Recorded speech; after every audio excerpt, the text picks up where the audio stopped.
Good morning, everyone. It's a pleasure to be here.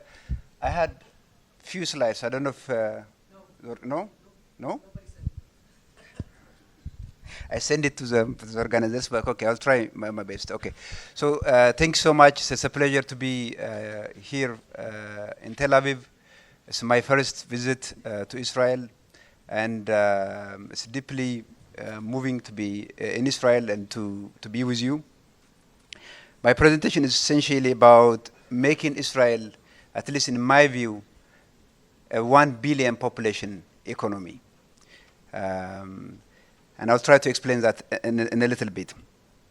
What I want to do now is to really explore the potential opportunity to forge a close partnership with the African continent. And I believe the opportunity is there. It's packed with massive potential, but for some reason, it's almost completely untapped. So one could argue this is an opportunity that is hiding in plain sight. We are here talking about the surprising connection, or maybe more accurately, the lack of connection between Israel and Africa. If you look at the potential, we are looking at a potential of $3 trillion market size, $3 trillion frontier that connects two different parts of the world. The vast young continent of Africa and the tech powerhouse of Israel. This is not just number, it's about a fundamental rewiring of where global growth is going to come in the next decade or so. $3 trillion. Let's think about that number for a moment. That's what experts think Africa's consumer, digital, and the green economy could be worth in 2030. This is one of the single biggest opportunity on the entire globe. But a lot of that potential right now is locked up, waiting for a key, the right key, to unlock it. If you look at Africa's current trade, much of Africa's current trade right now with countries like China. But this can change. I mean, this is not some unsolvable tragedy. I mean, it can be reversed, it can change. Israel can be a meaningful player and partner in Africa's growth. Other countries are already doing it.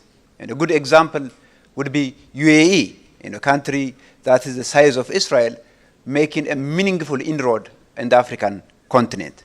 So I think the number, $3 trillion, is something that you have to really think about. So to understand the opportunity in Africa, I think we have to get a good feel of what is driving the economic awakening across Africa.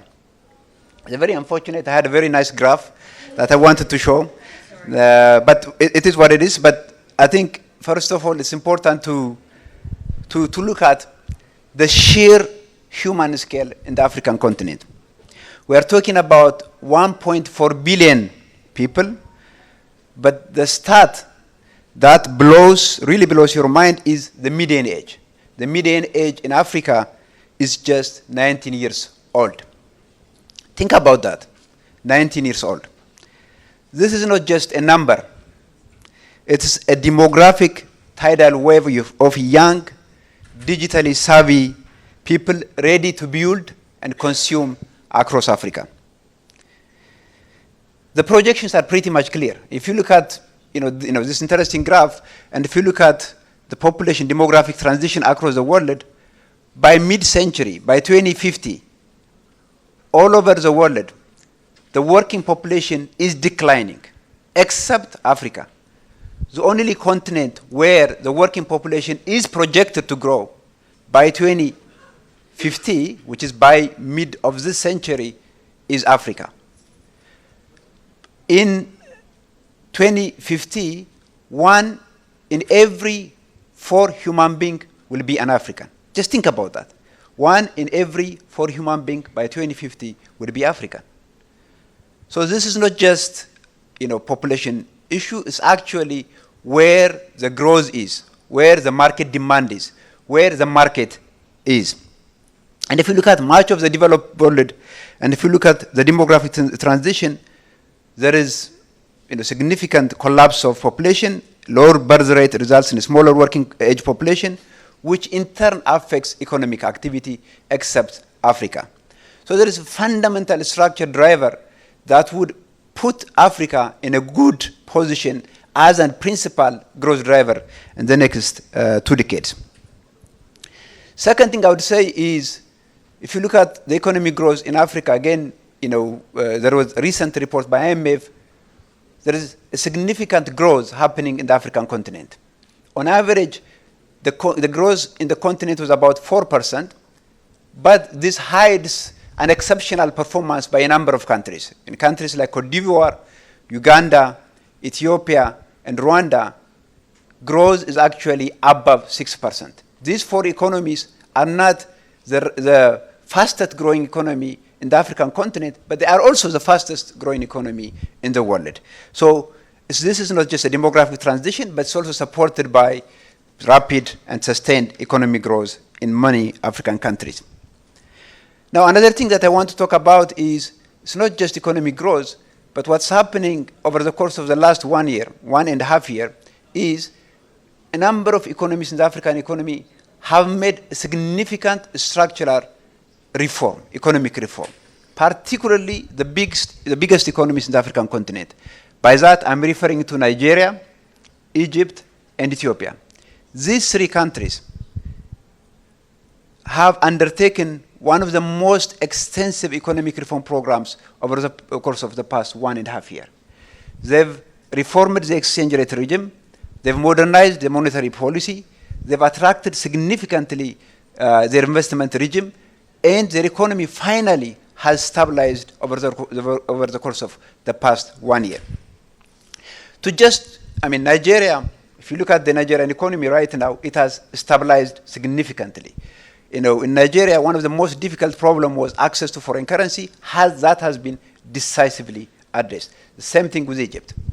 If I may just a little bit emphasize what's happening in Ethiopia, where I was until recently the governor of the central bank, we have undertaken an extensive economic reform program where we opened up the financial sector to foreign competition, where we allowed and invited foreign investors to come and operate in Ethiopia. We've significantly modernized the monetary policy, where we reduced the price stability issue, where we reduced inflation significantly. We've moved to a market-determined exchange rate regime, where we made it easy for investors to come and invest in Ethiopia and also be able to repatriate their income and profit.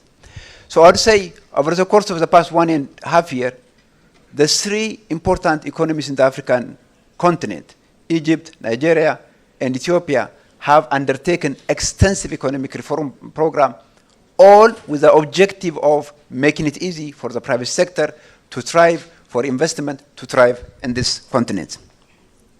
Now, this structural reform in so many African countries is also supported and getting a huge boost from some really ambitious policies that's happening at continental level. By that, I'm referring to the African Continental Free Trade Area that is basically knitting together 15 African countries into one single market. We are talking about the GDP of over $3 trillion, and this, we think, at least across Africa, to be an absolute game changer when it comes to trade. The African Continental Free Trade Agreement is expected to liberalize close to 90% of trade within Africa. So, for example, if Uganda wants to import its export product to Kenya, we expect this to be exported to Kenya with no tariff and with no quota whatsoever. And this is a very important development, particularly in a context of global fragmentation, where people's faith in rule-based trading environment is declining. Africa has shown that we can go to a different direction. So the African Continental Free Trade Agreement created essentially one single free trade area within Africa where if you invest in one particular country, you are literally have an access to the whole of Africa in terms of your import and export. Of course, for this to effectively work, it requires significant investment in infrastructure, investment in good policies, but at least the basic framework is already there. So the CFTA is an important contributor to the sustained economic growth in Africa. And let's not forget about what's also under the ground. The continent's natural wealth is just incredible. I'm talking about the critical minerals, cobalt, lithium, gold, and others that the whole world needs for the green transition. If I can take the case of gold, for example, last year alone, Africa represents close to 35% of the global gold output. If you look at the figures, it's mind-blowing. We're talking about close to 150 billion US dollar gold export from Africa to the rest of the world, principally in this case to the United Arab Emirates. There's so much potential. There is so much potential in minerals. And the continent is huge, the market is huge, the resource is huge, so there is so much that can be utilized and exploited here. One last thing that I want to talk about in terms of the driver of economic growth in Ethiopia, in Africa, is the energy independence, particularly clean energy. I believe a country that is a leader in clean energy will be a leader of the world. And a number of African countries have invested significantly in clean energy. My own country, Ethiopia, just finished one of the biggest hydroelectric projects in the African continent this year. We spent close to 14 years building a hydroelectric dam. We invested close to mega projects. There are strategic projects that are happening across the African continent. It's not all doom and gloom. So this perception that Africa is exotic somehow, that the regulatory environment in the African continent is weak, and that if one looks at Africa only it is for the humanitarian issues, is a myth of the past. Africa offers a competitive investment proposition to anyone who is strategic, to anyone who is patient, and African governments across countries are working to create the enabling condition for private businesses to thrive. While we invested in the hydroelectric project and in the renewable project, is still close to 600 million Africans do not have access to electricity. So this could be a concern, but for most people who are engaged in energy project, that is an opportunity. I mean, we know Israel, for example, is a global leader when it comes to natural gas. We know it is a leader when it comes to innovative solution in the new renewable energy space. Addressing this gap is a huge market opportunity. If you just look at the energy consumption in Africa, the energy consumption in the African continent is equal to the energy consumption by one country, is Spain, which in terms of population size is close to, Africa is 18 times bigger than Spain, but the energy consumption in Spain is equal to the energy consumption in the whole of Africa. So if there is this fundamental growth drivers, then the key question that one asks is, what is holding back growth in the African continent? And I want to mention 2 or 3 examples, and then I will conclude. I think the first issue that I see is a staggering 360 million adults in Africa. That is close to 43% of the entire population of Africa, are completely unbanked, which would mean they don't have any formal way to save money, they don't have any formal way of getting loan, and they don't have a formal way of building a credit history. So the financial sector in most African countries is an area where there is a significant need for additional work, and that's where, for example, Israel could make a huge contribution. Second thing I would say is this is not just about individuals, but in most African countries, small businesses, medium-sized businesses, who are the real job creators in Africa, are facing a massive credit gap. By one estimate, the credit gap is almost about close to $400 billion each year. So that's also another area where additional work is needed. And that's an opportunity for businesses, entrepreneurs in this room. Another potential problem that we face in most African countries is the issue of payment and money transfer. Simply moving across border money in Africa can cost close to 5 times higher than the global average. This is not just a small annoyance, it is like a hidden tax on every transaction. So I think on these areas, there is a significant work that needs to happen. So this brings us to the solution and to this meeting today. And in my view, there is a scope and a significant scope for a strategic partnership between Israel and Africa. And if we were to be really aggressive and open about this partnership, Africa and Israel will bring a set of strengths to this relationship. The foundation for this idea is a surprisingly shared mindset. Both entrepreneurs in Africa and innovators in Israel have this deep history of having to do more with less. That shared experience of building some amazing things out of scarcity. So this, in my view, will create a powerful connection, a shared DNA of grit and innovation. So for me, the partnership makes a lot of sense because the strength between Africa and Israel is complementary. In my view, it's a perfect fit. So Africa brings the scale. That's a continent-sized market of young digital consumers, and Israel brings the expertise.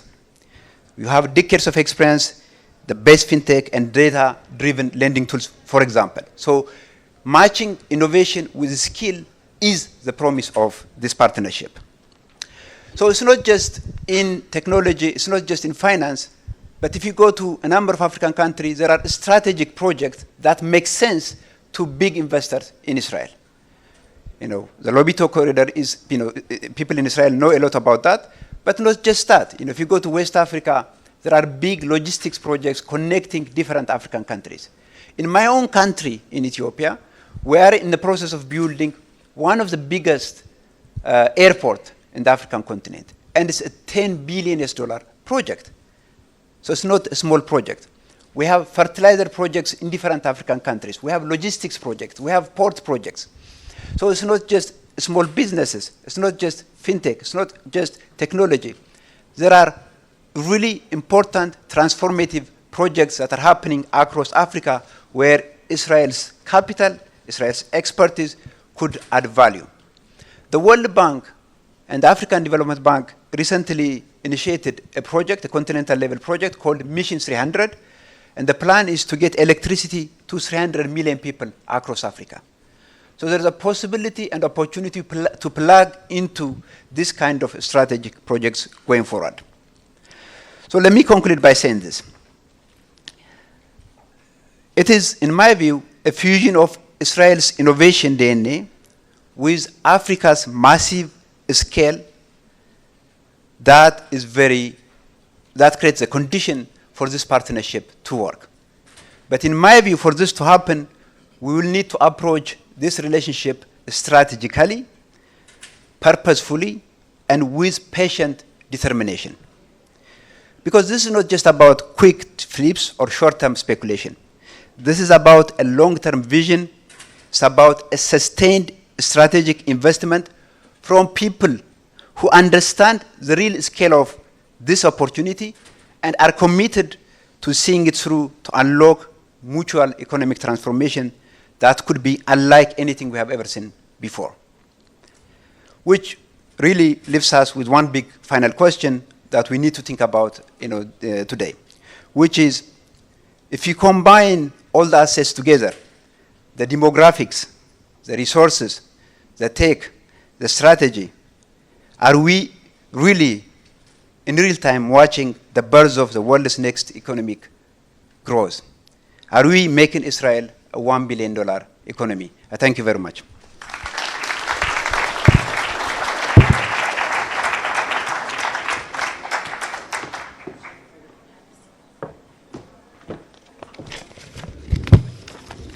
Okay, thank you, Mamo, very much. Just to remind those who came in a little bit